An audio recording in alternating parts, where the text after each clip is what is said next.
ninyo ako, ako'y inyong matatagpuan kung buong puso ninyo ako hahanapin. Ang ganda po, no? Hinahanap po ba natin ang Diyos? Amen. There is peace and joy if you truly encounter Jesus in your life. There is peace and joy. Kung totoo mo na-encounter ang Lord sa ating buhay. Ang tunay na pakikipagtagpo sa Diyos ay kayang baguhin. Kahit ang mayroong pinakamatigas na puso. Kakaskas na puso. Gawin ganyan po, no? Nung unang panahon po, no? Nilolo po ako, talagang matigas po ang heart. Pag ayaw niya magmano, pag nagalit siya, ayaw niya magpamano sa mga apo niya. Okay, naalala ko lang po, no? Meron po talagang matigas ang heart. Pero ang Diyos po natin, kahit gaano katigas ang puso, kaya niyang palambutin. Pag totoong na-encounter mo ang Diyos, may transformation, magiging excited ka sa pagtihig sa Panginoon. Lagi kang magpupuri sa Diyos. Lagi kang mananalangin at lagi kang magbabasa ng Bible. Excited ka rin pag Sunday. Excited mo ba kayo pag Sunday? Amen. At kapag kabaliktaran po ang nangyayari sa atin, mga sinabi ko, kapag kabaliktaran po, mga minamahal, mga magulang at kapatid, makakabutin po sa atin ang hanapin ng Lord ng buong puso, pagsisihan at talikuran ng kasalanan, ibigay ang buhay sa Diyos at magkaroon ng personal na relasyon sa ating Panginoon. Amen? How will you, okay, number one, Roman numeral number one, how will you have a personal encounter with God? How? Paano po? Paano tayo magkakaroon ng personal na encounter kay Jesus? Letter A, seek Him with all your heart.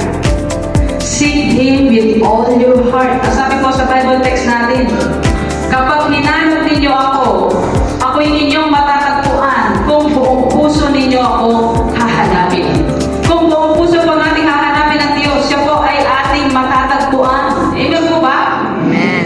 Letter B, totally surrender your life to Jesus. Totally surrender your life to Jesus. Ibigay na po natin ang buhay natin kay Lord. Lalo na po sa mga senior po natin. Ibigay na po natin ang buhay natin sa ating Diyos. Hindi lang mga senior, lahat po tayo ng mga anak ng Lord. I-surrender na po natin ang ating buhay. Ang lahat-lahat sa ating Diyos. May mga Kristiyano po na bata pa sa pananampalataya. At kahit yung pag-attend ng Sunday ay burden na po sa kanila. Meron po ganun. Palagi invite, tinitext, tinachat, nahihirapan po sila. Madami po ang pinagkakaabalahan. Ang alam niyo po ang kaaway, gusto niya maging busy tayo pag Sunday. Maglaba tayo. Marami tayong gagawin pag Sunday. Yun po ang gusto ng kaaway. Kaya mga anak ng Diyos, talagang ginugulo ng kaaway para hindi tayo makapag-church. Kapag meron pa mga Kristiyano pa, kapag bago pa rin nag-isip, hindi pa totally surrendered sa ating Panginoong Jesus. Nawa po maintindihan natin ang tunay na kahulugan ng divine encounter with God. Kasi nito natin yung tatalakayin po natin sa araw na ito. Kung kasama po tayo sa mga mananampalataya na hindi pa totoong na-encounter ang Diyos. Mga minamahal, mahalaga po yung pag-uusapan natin ngayong araw na ito. Huwag po kayong magdaramdam. Huwag po kayong magagalit sa akin. Ilang beses ko pong hiniling, Lord, kailangan ko bang ituro? Nag-pray po ako. Dalawa lang to. So, sa linggo po ako nag-pray.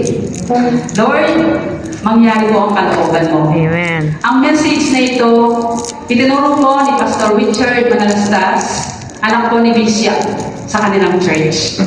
At humingi po ako ng permiso. Pastor, pwede ko bang ituro sa church natin sa Pampanga? Nag-okay po siya. So, makinig po tayo ngayon. Ang message na ito, para lalo tayong mag-grow spiritually, hindi para magdamdam tayo, hindi para masaktan tayo, kundi lalo nating mamahalin ang ating Diyos. Amen? Amen. Okay. Roman numeral number 2. Signs that a person inside the church has not yet had a personal encounter with Jesus Christ. Mga Kristiyano na nasa loob ng simbahan.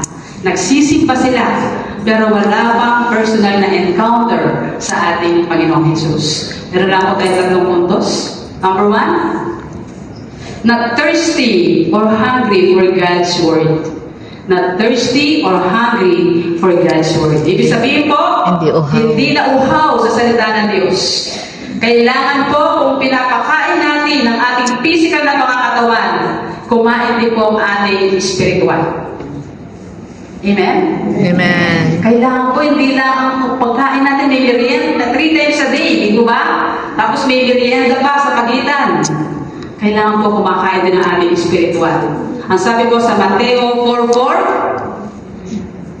ngunit sumagot si Jesus, si Jesus po nagsasalita, nasusulat, ang tao'y hindi lamang sa tinapay na bubuhay, kundi sa bawat salitang nagmumula sa bibig ng Diyos. So hindi lang po tayo mabubuhay dapat sa pagkain. Meron po dapat salita ng Diyos. Amen? Amen. Ang sabi din po sa Joshua 1:8, huwag mo kaliligtaang basahin ang aklat ng kautusan. Pagbulay-bulay mo iyon araw at gabi upang matupad mo ang lahat na nakasaad doon. Sa ganoon, magiging masagana at matagumpay ang iyong pamumuhay. Paano ba magiging masagana at matagumpay ang iyong pamumuhay? Huwag kaligtaang basahin ang Bible, ang banal na kasulatan. Araw at gabi, ang sabi po ng Biblia, basahin po natin ang Bible. Magkakaroon po tayo ng masagana at matagumpay na pamumuhay. Dagdag na rin po natin ang Joshua 1:9, magandang pangako ng ating Lord. Tandaan mo ang bilin ko, sabi po ni Yahweh, na ating amang Diyos. Magpakatatag ka at lakasan mo ang iyong loob. Huwag kang matatakot o mawawala ng pag-asa, sapagkat akong si Yahweh na iyong Diyos ay kasama mo saan ka man magpunta. Wow, napakabuti ng Lord. Magpakatatag ka. Anak ko, huwag kang manghihina. Sasamahan kita saan ka man magpunta. Ang sabi po ng ating Diyos. Wala bang palakpak kay Lord? Po natin, humingi tayo ng guidance sa banal na Espiritu ng Diyos. Huwag po kayong mapagod. Ako nga po, ako pa yung nagpipray, Lord, at ipapadala sa kanila. Papadala mo sa amin. Di po ba? Basahin na lang natin. Mahirap pang mag-like, mahirap pang mag-heart. Para kay Lord, hindi po para sa akin, para kay Lord. Kung picture-picture, ang bilis mag-heart. Oh, heart. Like. Pero sa salita ng Lord, pahirapan, nagpapasa ba sila, madam? Tanong ko si madam, bakit wala konti ang heart? Ang dami natin, konti ang life. Nagpapasa ba sila? Sorry po Gusto ko po kasi, hindi po lagi tayo nakikinig lang sa harapan. Gusto ko po nagbabasa din tayo ng Bible. Para sa atin po. Kasi ang sabi nga po sa Mateo 4:4, hindi lamang sa tinapay na bubuhay ang tao, kundi sa bawat salitang namumutawi sa bibig ng Diyos. Di po ba? Kaya napakahalaga po ng salita ng Lord. Amen? Amen.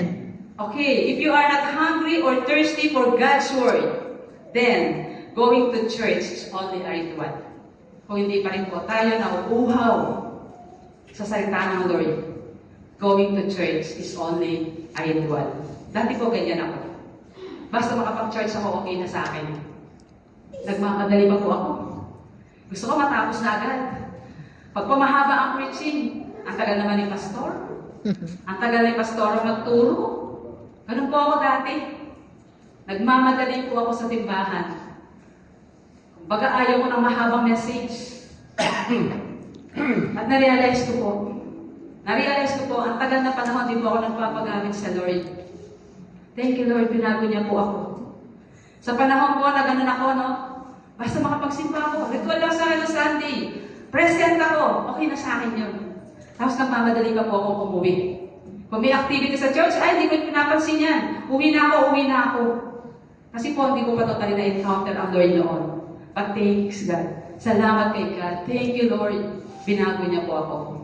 Kayo din po, alam ko, binago din po kayo ng Lord. Meron din po kayong kwento. Kung tayong lahat magsasalita, di tayo matatapos. Kung ano tayo noon, sabi nga ni Ate Wing nung nagturo ng Friday, dati ganyan tayo, no Mars, ilang taon tayong ganyan lang, simbawi. Pero ngayon, ginagamit po tayo ng Lord. Bakit? Na-encounter natin ang totohanan ng ating Panginoon. Okay, Mateo 15, verse 8 and 9.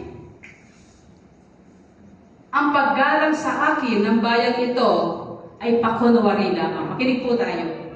Ang paggalang sa akin ng bayang ito ay pakunwari lamang, sapagkat sa bibig at hindi sa puso ito bumubukal. Right? Walang kabuluhan ang kanilang pagsamba, sapagkat itinuturo nilang galing sa Diyos ang kanilang mga utos. Sabi ng Lord, walang kabuluhan ang kanilang pagsamba. Wala pong kabuluhan ang ginagawa natin kung hindi pa po tayo magpapakatotoo. Wala pong kabuluhan. Nasa church tayo, pero ang isipan natin nasa labas. Ano kaya ang ulam sa bahay? Ano kaya lulutuin ko? Ano kaya ang gagawin ko? Ang dami ko pang gagawin. Ano? Pag-uwi ko niyan, di ba? Pagtatanong ka na. Mga magulang at kapatid, yamang nagsimba na po tayo. Focus to Jesus. Meron po gagawin ang Lord sa atin. Meron po siyang revelation. Kaya makinig po tayo ng kanyang banal na salita.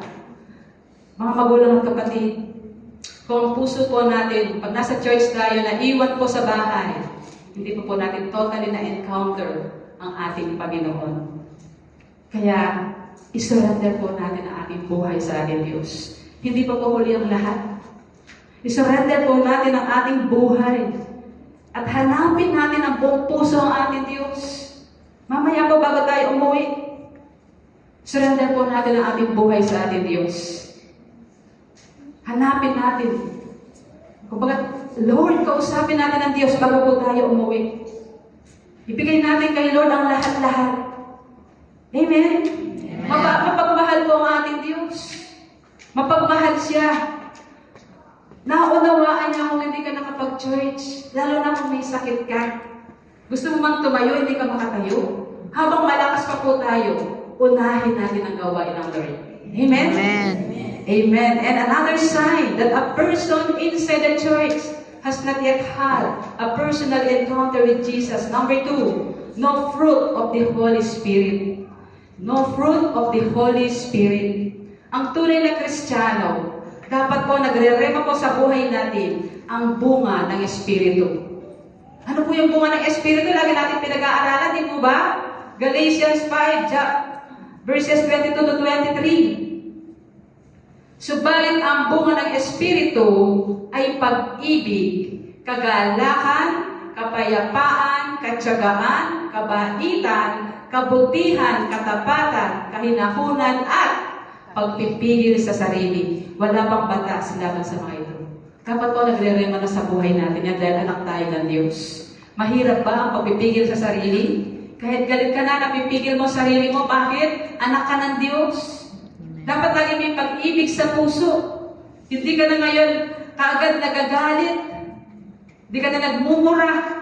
Mabuti ka na, mabait ka na, mapagbigay ka na. Bakit? Anak ka ng Diyos. Amen? Amen.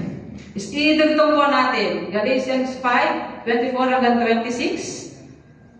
At pinatay na ng mga nagipagkaisa kay Kristo Jesus ang kanilang makasariling pagkatao, pati na ang masasamang hilig na to. So dapat wala na, pinatay na, sabi po sa Bible, ang mga makasarili nating pagkatao. Si Lord na ngayon ang nasusunod. Kung ang Espiritu ang nagbibigay buhay sa atin, siya na rin ang paghariin natin sa ating buhay. So yung Holy Spirit na, kalooban na niya ang mangyayari sa atin. 26, huwag na tayong maging palalo, huwag na natin galitin ang isa't isa, huwag na rin tayong mag-inggitan. So may warning po, ayaw ng Lord na tayo ay palalo. Ano palalo? Mayabang, mapagmataas, ayaw ng Lord yan. Lalo na pag nagpagamit ka kay God, dapat walang pride. Tayo po ay magpakumbaba lagi. Tayo ay, kumbaga, mapagbigay. Huwag tayong maging mapagmataas. Amen? At ayaw ng Lord na naiinggit tayo. Lalo na kapatid mo sa pananampalataya. Pag pinagpala siya, thank you Lord, pinagpala si kapatid. Di po ba? Hindi ikaw rin gusto mo. Pinagpala siya, Lord, bigyan mo ako mas maganda pang isa sa kanya. Ayaw ko ng Lord na tayo ay mainggitin. Ang pananampalataya, kumbaga na totoong na-encounter ang Lord. Hindi na naiinggit. Amen? Amen. Next, Galatians 5:18 and 19. Kung pinapagnabayan kayo ng Espiritu, wala na kayo sa ilalim ng kautusan. Hindi may kakaila ang hilig ng laman. Ito po ang tinuro ko ni Bishop Darian. Hindi may kakaila ang hilig ng laman, pakikiapid, kahalayan, kalaswaan. Tuloy po natin, 20 hanggang 21. Pagsamba sa Diyos-Diyosan, pagkukulang, pagkapuot sa isa't isa, pag-aaway-away, pagsiselos, pagkakagalit at kasakiman, pagkakampi-kampi at pagkakabaha-bahagi. 21. Pagkaingit, paglalasing, kalayawan at iba pang katulad nito, muli ko kayong binabalaan. Ang gumagawa ng mga ito ay hindi magkakaroon ng bahagi sa kakayanan namin. So, warning po sa atin. Kung hanggang ngayon ay gumagawa pa po ng mga ganyan, ang sabi po ng Biblia, wala tayong bahagi sa kaharian ng Diyos. Alam ko naman po, wala na ganyan dito. Amen? Amen. Amen. Palakpakan po natin ang Lord ng kasalanan. Amen? Amen po ba? Malakas na amen. Amen. Amen. Okay, no? Alam naman po natin, no? Hindi nalulugod ang Lord sa kasalanan. Kaya di ba malungkot tayo pag naging, minsan di ba, okay, in reality, minsan naging masugit ka, di ba malungkot ka? May lumapit sa'yo, hindi mo nabigyan, di ba nalulungkot ka din? Kung umalis yung nangihiram na hindi mo nabigyan, nalulungkot siya, mas nalulungkot yung hindi nagpahiram. Tama? Amen. Amen. Ang babait ng mga anak ng Diyos. Isa pa po, no, mga magulang at kapatid.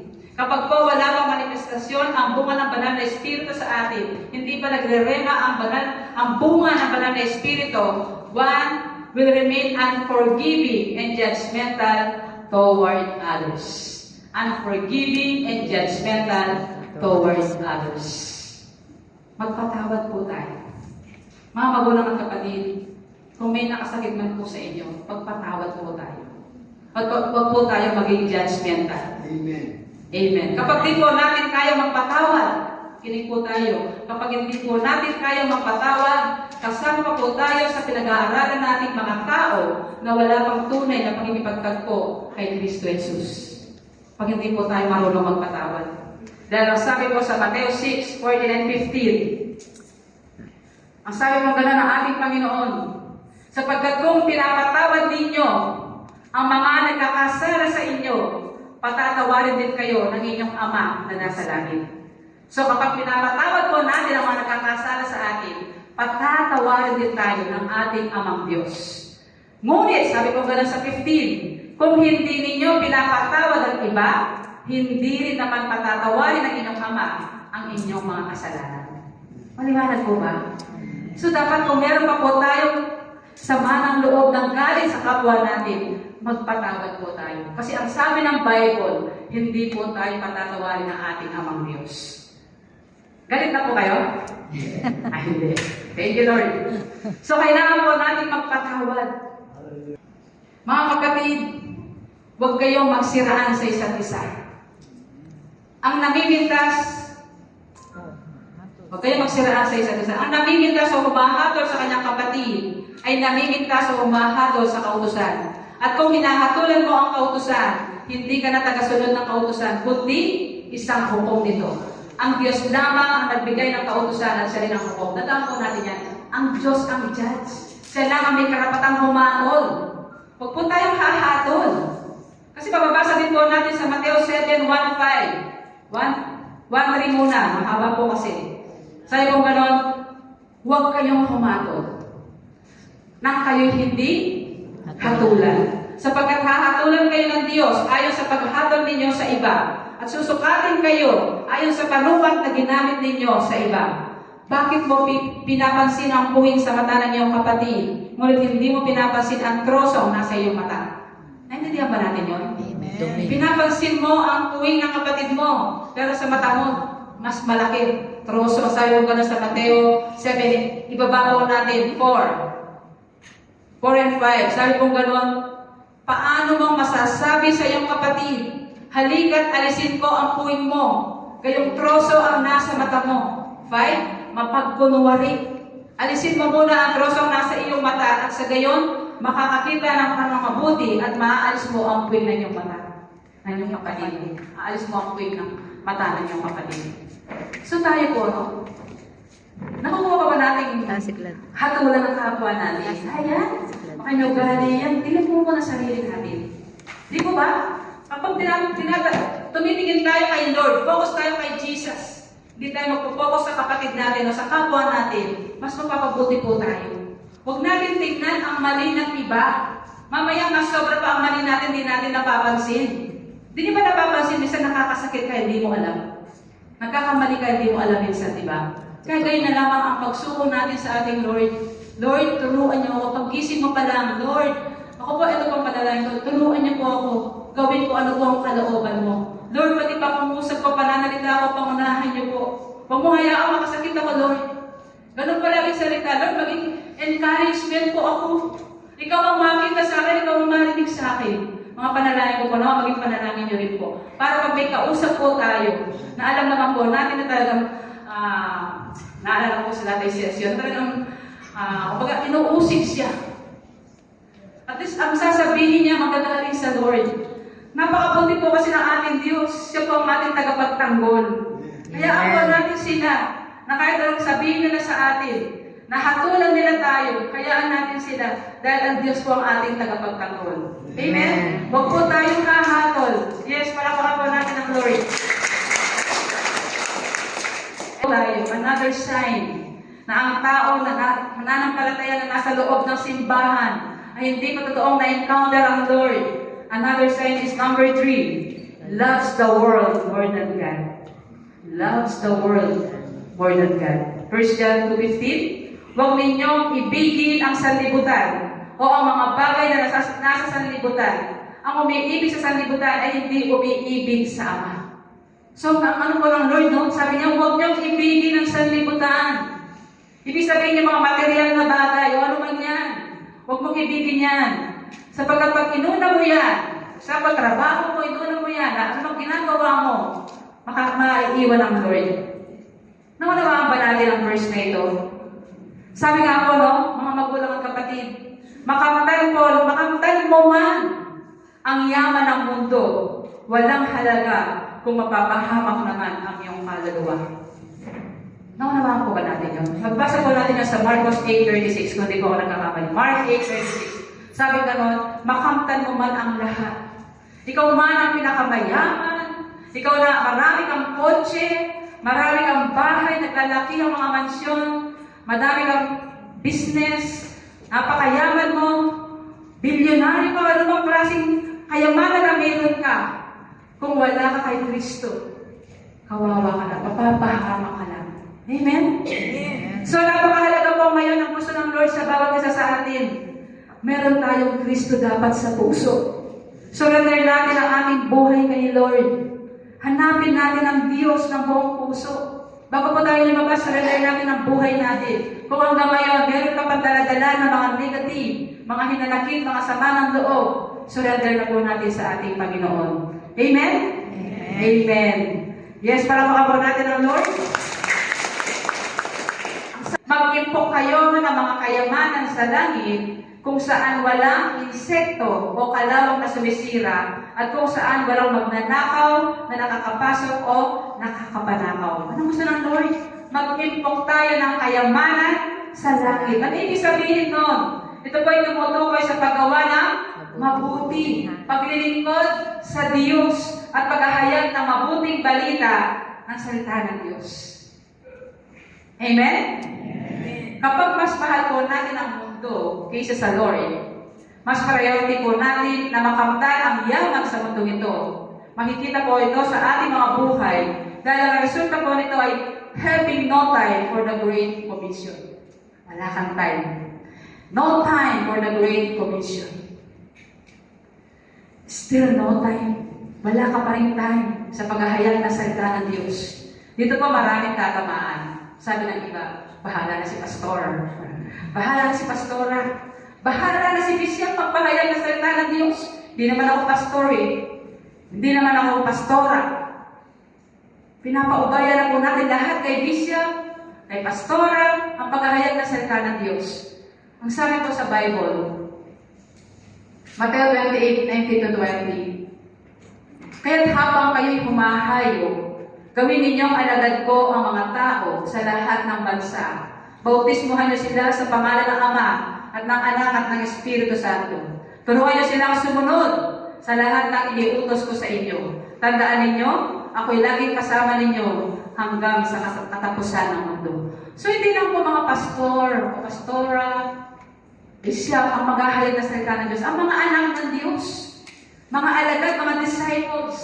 Tayo po marami na disciples dito, di po ba? Ang sabing ganon, ipahayag natin ang salita ng Diyos. Ano ba yung gospel?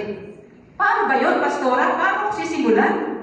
So sabihin lang natin, John 3:16. Di ba, gayon na lamang kamahal ng Diyos ang lahat ng tao upang ang sinumang sumampalataya sa ating Panginoong Jesus ay hindi mapahama, kundi magkaroon ng buhay na walang hanggan.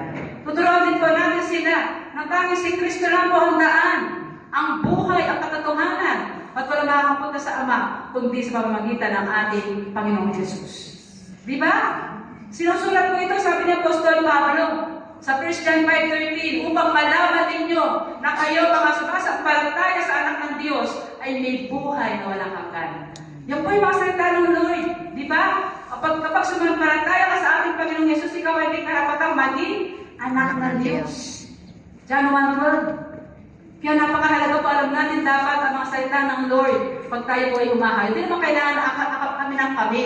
Kailangan po lahat tayo, lahat ng mga mahal natin sa buhay, kailangan po mabahaginan natin ang salita ng Lord. Actually, kahit di ka po magsalita, kapag nakita nila ang transformation sa buhay mo, nakita nila na ikaw ay binago ng Lord, nakikita po nila, ikaw ay anak ng Diyos. Yung dating nagmumura, yung dating palasigaw, yung dating palaaway ay binago ng Lord. Marami pong binago ang Diyos sa mga nasa Bible po. Mga disciple na binago po ng Lord, nasa Bible po sila. Kaya hindi pwede sabihin, ay hindi ako pwede, hindi ako mabait. Alam naman po natin, mahirap maging mabait, no? Nagiging mabait lang tayo dahil kay Lord. Amen? Amen. At tandaan po natin ito, hindi po tayo maliligtas sa paggawa ng mabuti. Tayo po ay gumagawa ng mabuti dahil ligtas na tayo. Magkaiba po yan, ha? Naligtas tayo sa Efeso 2:8-9 dahil lamang sa kagandahang loob ng Diyos, dahil lamang sa biyaya ng Diyos kung bakit po tayo naligtas. Para walang maipagmalaki ang sino man. Dahil lamang sa biyaya ng Diyos, kaya po tayo nagkaroon ng kahaligtasan. At ngayon, dahil ligtas na tayo, anak na tayo ng Diyos, lalakaran natin ngayon ang mabubuting gawa na niredy na ng ating Panginoon sa Efeso 2, verse 10. Efeso chapter 2, verse 10. Lalakaran natin ngayon ang mga mabubuting gawa na inihanda na ng ating Panginoon. Parapahan po natin si Lord. Born again ka ba? Yes. Thank you, Lord. Dahil kay Lord. Di po ba? Hindi born again ka ba? Ay, di mo alam kung sasagot mo kasi nahihiya ka. Kinahihiya mga magulang at kapatid. Pag ikaw po ay hindi na born again, John 3:3, except a man be born again, he cannot see the kingdom of God. Amen? Amen. Huwag po natin kahiya. Kasi di tayo pag-aharian ng Diyos. Meron pa ba rito na kinakahiya na sila ay Christian? Meron pa ba? Kinakahiya na sila ay na-born again? Kapag po kasi mas mahal natin ang mundo, mas iniisip natin ang sasabihin ng tao. Ang sasabihin ng sanlibutan. Mga minamahal, huwag po natin dapat isipin ang sasabihin nila. Ang isipin natin ang sasabihin ng ating Panginoon. Sa mga estudyante, kinahihiya nila. May mga estudyante na kinahihiya nila na sila ay born again. Ay, puta, iwasan daw ako. Hindi ko sasabihin na born again ako. Nagsisipa ka ba sa Christian Church? Sa Galilee? Ay, paminsan-minsan. Nahihiya ka kasi baka mawala yung mga kaibigan mo. Di ba sabi ng Lord, kung nahihiya mo ako. Kahihiya Di din. ba? May sasabihin na, mamaya, sa verse na yun. So, ayaw ng Lord na kinahihiya natin siya. Kasi kakahiya niya rin po tayo. Kakahiya niya tayo sa harapan ng Ama. So tayo pong lahat, dapat proud tayo. Born again ka na ba? Yes, thank you Lord. Dahil kay Lord, di ba? Kahit gusto mo mag-born again, kung hindi kalooban ng Lord, hindi mangyayari po yan. Amen? Amen. Amen. Palapakan po natin ang Lord na nasa langit. Pakinggan po natin mabuti. Ang sino mang kumikilala sa akin sa harapan ng mga tao, ay kikilalanin ko rin naman sa harapan ng aking Ama nasa langit. Verse 3, Ngunit, ang sino mang ikahiya ako sa harapan ng mga tao, ay ipapahiya ko rin sa harap ng aking Ama na nasa langit. Ang ginamit parang word dyan sa mababang version ng NBB Bible. Ipapahiya. Di ko ba ano nun? Sasabihin ng Lord sa'yo, umalis ka dyan, di kita kilala. Lord, nagpagaling ako ng may sakit. Nagpalayas ako ng demonyo. Panginoon, Panginoon, sabi niya gano'n. Nasabi ng Lord, hindi kita kilala. Lumayas ka dyan. Di ba ang sakit? So, huwag po natin ikahiya. Huwag natin hintayin na pagdating natin, sasabihin ng Lord sa atin, hindi kita kilala. Nasa Mateo po yun. Book of Mateo. So, pag ang sakit noon, Panginoon, Panginoon, no? Nagpalayas ako ng demonyo. Nagpagaling ako ng sakit. Dahil sa pangalan mo. Pero sabihin ng Lord sa'yo, hindi kita kilala. Lumayas ka. Diba? So, ngayon po bago tayo lumabas, siguraduhin natin, ang Lord po ay nananawagan sa atin na totally surrender. Surrender po natin ang ating buhay sa ating Lord. At hanapin po siya ng buong puso. Bago po tayo lumabas, magkakaroon po tayo ng paglapit sa ating Diyos. Masaya kong gano'n ng mga magulang at kapatid. Kung wala po tayong totally connection sa ating Panginoon, yung malalim na relasyon, yung tunay na pakikipagtagpo sa ating Panginoon, lumapit po tayo sa Kanya. Siya po ay mapagmahal na Ama. Hindi niya po tayo pababayaan. Masasayang lang po ang araw, every Sunday, nandito ka pa sa balang-bangan, pero hindi mo alam kung saan ka mapupunta. Napakahalaga po na alam natin, pag tayo po ay umuwi na, binawian na ng buhay, alam natin na kay Kristo tayo, sa ating Panginoon tayo mapupunta, sa langit tayo mapupunta. Amen? Amen. So, meron pa po dito na hindi pa sigurado. If still hindi pa natin tunay na na-encounter si Jesus, hindi pa po huli ang lahat. Magkakaroon po tayo ngayon ng paglapit sa Diyos. Lumapit po tayo sa mahabaging trono ng Diyos. Isuko po natin ang lahat sa atin. Mga magulang at kapatid, ang sabi po sa ating main text, kapag hinanap ninyo ako, ako'y inyong matatagpuan. Kung buong puso ninyo ako, hahanapin. Napakabuti po ng ating Lord. Gusto niya po, kasi malapit na dumating ang ating Panginoon. Ayaw po ng Lord na may mapahamak po sa atin. Mahal na mahal po tayo ng ating Diyos. At mahal na mahal din po niya ang pamilya natin. Kaya, kausapin po natin ang ating mga pamilya. Dalhin po natin sila sa panambahan. Or i-share po natin sa kanila ang magandang balita. Huwag po natin hayaan na maiwan pa sa rapture. Alam na natin ang katotohanan. Yung sasabihin kami, napanood nga po sa Facebook, kaibigan, bakit hindi mo sinabi? Sana kasama kita dito na naghihirap ako. So, nasa atin po. Kaya nga dapat meron tayong concern. Di ba? Dapat yung Great Commission. Tayo pong lahat, ipahayag natin ang salita ng Diyos. Kung hindi po natin kaya magsalita, Pastor, hindi ako nag-aral. Nahihiya ako, nanginginig ako, walang lumalabas sa bibig ko. Alam niyo po, ang ganun mga dalhin niyo po sa panambahan. O kaya po, isama niyo po kami. Pero lang po Monday. Monday po day off namin, po. Pwede po kami Tuesday, Wednesday, Thursday, Friday, Saturday, Sunday. Pwede po. Yung buong Sunday ko, wag lang po Monday. Pupuntahan po natin sila, yung mga mahal niyo sa buhay. Gusto niyo silang maligtas? Kausapin po natin. Ilapit natin sa kanila ang salita ng Lord. Nang sa gayon, makikilala nila kung sino ba talaga ang tunay na Diyos na nagbigay ng kanyang buhay para hindi po tayo mapahamak. Di mo ba napakahalaga po ng John 3:16? Huwag po natin memorize lang yung kundi sa buhay po natin. John 3:16, mahal po ng Diyos ang lahat ng tao. Kahit anong religion ka, kahit sino ka man, mahal ka ng Lord. At ang sumasampalataya po sa anak ng Diyos ay may buhay na walang hanggan. Amen. Amen? Amen. Naunawaan po natin pinag-aralan?